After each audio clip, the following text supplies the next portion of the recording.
அமைச்சர் பெருமக்கள், திரு பெரியசாமி அவர்களே, திரு மா சுப்பிரமணியன் அவர்களே, நாடாளுமன்ற உறுப்பினர்களே, சட்டமன்ற உறுப்பினர்களே, தலைமைச் செயலாளர் திரு முருகானந்தம் ஐஏஎஸ் அவர்களே, கூடுதல் தலைமைச் செயலாளர் திரு ககன்தீப் சிங் பேடி ஐஏஎஸ் அவர்களே, துறையினுடைய செயலாளர்களே, துறை தலைவர்களே, அரசு சாரா அமைப்பினுடைய நிர்வாகிகளே, உங்கள் அனைவருக்கும் என்னுடைய அன்பான வணக்கம். தமிழ்நாட்டில் ஒன்றிய அரசினுடைய ஊரக வளர்ச்சி அமைச்சகத்தால் செயல்படுத்தப்படுற 67 திட்டங்களை கண்காணிக்கவும் அதனை செயல்படுத்தவும் இந்த திஷா கூட்டத்தை நாம் நடத்தி கொண்டிருக்கிறோம். திட்டங்களுக்கு ஒதுக்கப்படக்கூடிய நிதியை முறையாக செலவிடுறது, திட்ட செயல்பாடுகளை கண்காணிக்கிறது, ஒன்றிய, மாநில, மாவட்ட மற்றும் உள்ளாட்சி அமைப்புகளுக்கிடையே இணக்கமான நிலையை உருவாக்குவது, தேர்ந்தெடுக்கப்பட்ட மக்கள் பிரதிநிதிகள் ஒன்றிய அரசினுடைய திட்ட செயல்பாடுகளை ஆய்வு செய்ய வழிவகை செய்கிறது ஆகிய பணிகளை இதன் மூலமாக நாம் செய்து வருகிறோம். கடந்த கூட்டத்தில் மாண்புமிகு சட்டமன்ற உறுப்பினர் திரு செங்கோட்டையன் அவர்கள் கூறியபடி தேங்காய் விவசாயிகளுக்கு மிக விரைவாக பணப்பட்டுவாடா செய்ய உரிய நடவடிக்கை எடுக்கப்பட்டு கொண்டிருக்கிறது. மாண்புமிகு நாடாளுமன்ற உறுப்பினர் நம்முடைய தொல் திருமாவளவன் அவர்கள் PMAYG திட்டத்தின் கீழ் கட்டப்படக்கூடிய வீடுகளுக்கு அலகு தொகையை உயர்த்தணும்னு கோரிக்கை வச்சார். இது தொடர்பான கருத்துரு ஒன்றிய அரசுக்கு அனுப்பி வைக்கப்பட்டிருக்கு. முனைவர் சுப்பராமன் அவர்கள் கோரிக்கையை ஏற்று குழந்தைகளுக்கு கட்டப்படுகிற அங்கன்வாடி கழிப்பறைகளுக்கான மதிப்பீடு தொகை 2025-26 நிதியாண்டில் இருந்து 30,000 ரூபாயிலிருந்து 75,000 ரூபாயாக உயர்த்தி செயல்படுத்த நடவடிக்கை எடுக்கப்பட்டு வருதுன்னு தொடக்கத்திலேயே தெரிவிச்சுக்கிறேன். பிரதம மந்திரி கிராம சாலை திட்டம், பிரதம மந்திரி ஊரக குடியிருப்பு திட்டம், தேசிய வேளாண் வளர்ச்சி திட்டம், துளை நீர் அதிக பயிர், பிரதான் மந்திரி மாத்ரு வந்தனா யோஜனா, மாற்றுத்திறனாளிகளுக்கான தனித்துவம் வாய்ந்த அடையாள அட்டை போன்ற திட்டங்களோட செயல்பாடுகள் இந்த கூட்டத்தில் ஆய்வுக்கு எடுத்துக்கொள்ளப்படுது. ஒவ்வொரு திட்டம் குறித்தும் முக்கியமான சில தகவல்களை சொல்கிறேன். பிரதம மந்திரி கிராம சாலை திட்டத்தை செயல்படுத்துறதில் தமிழ்நாடு இந்தியாவிலேயே முன்னோடி மாநிலமாக திகழுது.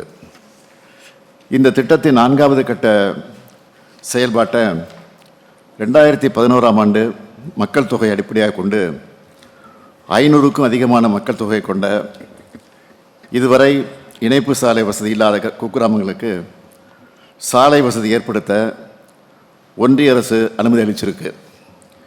இப்படியான 7 கிராமங்கள் தான் தமிழ்நாட்டில் இருக்குது.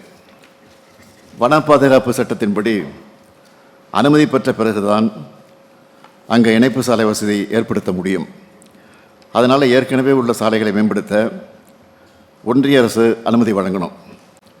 இந்த குழு உறுப்பினர்களின் ஆலோசனைகளோட மீண்டும் ஒன்றிய அரசுக்கு இது குறித்து வலியுறுத்தப்படும். பிரதம மந்திரி ஊரக குடியிருப்பு திட்டத்தை எடுத்துக்கிட்டால் ஒரு வீட்டுக்கான அலகு தொகை 1,20,000 ரூபாய். ஒன்றிய அரசு 72,000 ரூபாயும் மாநில அரசு 48,000 ரூபாயும் வழங்கிட்டு வர நிலையில் மாநில அரசு கூடுதலாக 1,20,000 ரூபாயை மேற்கூரை அமைக்க வழங்கி வருது. 2021-2022 ஆண்டு வரை 3,61,590 வீடுகளுக்கு அனுமதி வழங்கப்பட்டு இதுவரை 3,43,958 வீடுகள் கட்டி முடிக்கப்பட்டிருக்கு. மீதமுள்ள வீடுகளை கட்டுற பணிகளும் நடந்துக்கிட்டு இருக்கு. நம்ம ஆட்சியில் இந்த திட்டம் சிறப்பாக செயல்படுத்தப்பட்டு வருதுன்னு நான் பெருமையாக தெரிவிச்சுக்க விரும்புகிறேன். பிரதம மந்திரி ஊரக குடியிருப்பு திட்டத்தின் கீழ் கட்டப்படுகிற வீட்டுக்கான கட்டுமான பொருட்களின் விலை மற்றும் தொழிலாளர்களின் கூலி ஆகியவை கணிசமான அளவுக்கு அதிகரிச்சிருக்கு. அதனால் நான் தொடக்கத்திலே சொன்ன மாதிரி அலகு தொகையை குறைந்தபட்சம் 3,50,000 ரூபாயாக உயர்த்தி வழங்க வேண்டும் என்று ஒன்றிய அரசை கேட்டிருக்கிறோம். ஆனால் இன்னும் எந்த பதிலும் வரல. இந்த குழு மூலமாக ஒரு தீர்மானத்தை நிறைவேற்றி மீண்டும் வலியுறுத்துவோம். மகாத்மா காந்தி தேசிய ஊரக வேலைவாய்ப்பு உறுதி திட்டத்தை செயல்படுத்துறதுல நம்ம திராவிட மாடல் தமிழ்நாடு அரசு எப்போவுமே முன்னோடி தான். 2023-24 ஆண்டில் தேசிய சராசரியான 52 நாட்களை விட அதிகமாக 59 நாட்கள் வேலை வழங்கியிருக்கிறோம். நவம்பர் வரை தொழிலாளர்களுக்கு ஊதியம் வழங்கப்பட்டு அதுக்கு பின்னால் ஒன்றிய அரசால் ஊதியம் வழங்கப்படாமல் இருக்குது. பிரதமருக்கு இது தொடர்பாக கடிதம் எழுதின ஒன்றிய அமைச்சர்கள் மற்றும் ஊரக வளர்ச்சித்துறை அமைச்சரையும் நம்ம அமைச்சர் தங்கத்தனரசு, தூத்துக்குடி எம்பி கனிமொழி, அரசு செயலாளர் ககன்தீப் சிங் பேடி வகையோ சந்தித்து ஊதிய நிலுவைத் தொகையை உடனடியாக விடுவிக்க கோரிக்கை வச்சாங்க. ஆனாலும் இன்னும் நிதி வரல. 2118 கோடி ரூபாய் வர வேண்டியிருக்கு. இதுக்கும் இந்த குழு மூலமாக தீர்மானத்தை நிறைவேற்றி மீண்டும் வலியுறுத்துவோம். அடுத்து, தேசிய வேளாண் வளர்ச்சி திட்டத்தின் கீழ் 2023-24 ஆண்டில் 1,29,020 ஹெக்டேர் நிலப்பரப்பில் நுண்ணீர் பாசன அமைப்புக்காக 109.90 லட்சம் ரூபாய் மானியம் வழங்கி 105 விழுக்காடு சாதனை படைச்சிருக்கிறோம். நடப்பாண்டில் 2024-25 ஜனவரி மாதம் வரை 76,733 ஹெக்டேர் நிலப்பரப்பில் நுண்ணீர் பாசன அமைப்புக்காக 66,84,000 ரூபாய் மானியம் வழங்கப்பட்டிருக்கு. இந்த திட்டத்தின் கீழ் உழவர்கள் அதிக பங்கு தொகை செலுத்த வேண்டியிருக்கு. அதனால் உச்சக்கட்ட நிலவரம்பான 5 ஹெக்டேர் என்பது தளத்தை ஒன்றிய அரசை வலியுறுத்தணும்னு நான் உறுப்பினர்களை கேட்டுக்கொள்கிறேன். ஏழை கர்ப்பிணி தாய்மார்களுக்கு பேறுகாலத்தில் சத்தான உணவுக்கு ஆகும் செலவை மேற்கொள்ள நடைமுறைப்படுத்தப்பட்டு வர பிரதான் மந்திரி மாத்ரு வந்தனா திட்டத்தின் கீழ் 5,000 ரூபாய் நிதியுதவி வழங்கப்பட்டு வருது. 2023-24 ஆண்டில் 1,51,674 கர்ப்பிணி பெண்களுக்கு நிதி உதவி வழங்கப்பட்டுச்சு.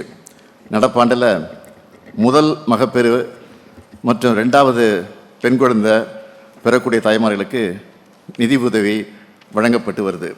அடுத்து, மாற்றுத்திறனாளிகளுக்கான தனித்துவம் வாய்ந்த அடையாள அட்டை வழங்கும் திட்டத்தின் கீழ் மாற்றுத்திறனாளி என்பதற்கான மருத்துவ சான்றிதழ் பெறவும் அரசின் நலத்திட்டங்களை அவங்களுக்கு எளிமையாக கொண்டு செல்லவும் இந்தியா முழுமையும் செல்லுபடியாகிற தனித்துவம் வாய்ந்த அடையாள அட்டை வழங்கக்கூடிய திட்டம் செயல்படுத்தப்பட்டு வருது. இந்த திட்டத்தை சிறப்பாக செயல்படுத்துகிற நோக்கில் அரசு மருத்துவமனைகளில் பணிபுரியக்கூடிய முதன்மை மருத்துவ அலுவலர் மற்றும் சிறப்பு மருத்துவர்களுக்கு பயிற்சிகள் வழங்கப்பட்டிருக்கு. சமூக தரவுகள் பதிவுகளில் ஏற்கனவே மாற்றுத்திறனாளிகளுக்கான அடையாள அட்டை பெறப்பட்டு மாற்றுத்திறனாளிகள் நலத்துறையின் தரவுகளில் பதிவேற்றம் செய்யப்பட்டவர்கள் ஏ பிரிவிலும், மாற்றுத்திறனாளிகளுக்கான அடையாள அட்டை பெறப்பட்டு மாற்றுத்திறனாளிகள் நலத்துறையின் தரவுகளில் பதிவேற்றம் செய்யப்படாதவர்கள் பி பிரிவிலும், எந்த சான்றிதழ்களும் இல்லாமல் மாற்றுத்திறனாளிகளுக்கு இணைக்கப்பட்டு மாற்றுத்திறனாளிகள் நலத்துறையின் தரவுகளில் பதிவேற்றம் செய்ய வேண்டிய நபர்கள் சி பிரிவிலும் பதியப்பட்டிருக்கிறாங்க.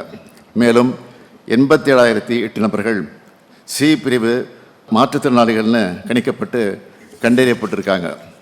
இப்படி அனைத்து மாவட்டங்களையும் கண்டறியப்பட்ட சி பிரிவு மாற்றுத்திறனாளிகளுக்கு 1,238க்கும் அதிகமான யூடிஐடி முகாம்கள் நடத்தப்பட்டு 51,296 மாற்றுத்திறனாளிகளுக்கு யூடிஐடி இணையதளம் வாயிலாக உருவாக்கப்பட்டு வழங்கப்பட்டிருக்கு. உங்களுக்கெல்லாம் நான் இதுவரை சொன்ன தகவல்களிலிருந்து ஒன்று புரிஞ்சிருக்கும். மாநில அரசின் திட்டம், ஒன்றிய அரசின் திட்டம், முந்தைய அரசின் திட்டம், இந்த அரசின் திட்டம்னு எந்த பாகுபாடும் இல்லாமல் நாம் செயல்பட்டு வரோம்னு புரிஞ்சிருக்கும். ஒன்றிய அரசினுடைய அனைத்து திட்டங்களும் கடைகோடி பயனாளர்களுக்கும் போய் சேர்றதில் திராவிட மாடல் அரசோட பங்கை நாம் உணர்ந்திருக்கிறோம். அதனால தான் மாநில அரசின் பங்கு தொகையை காலதாமதம் இல்லாமல் விடுவிக்கிறோம். ஆனால் ஒன்றிய அரசு நிதி கிடைக்க காலதாமதம் ஆகிறதுனால திட்டங்களோட பயன்கள் மக்களுக்கு சென்றடைகிறதில் தாமதமாகுது. உடனடியாக நிதியை விடுவிக்க இந்த குழு மூலமாக வலியுறுத்தப்படும்னு உறுதியாக தெரிவிச்சுக்கிறேன். இந்த திட்டங்களின் சிறப்பான செயல்பாட்டுக்கு நீங்கள் எல்லோரும் உங்களுடைய சீரிய கருத்துக்களை எடுத்துரைக்க வேண்டும் என்று நான் கேட்டுக்கொண்டு என் உரையை நிறைவு செய்கிறேன். நன்றி, வணக்கம்.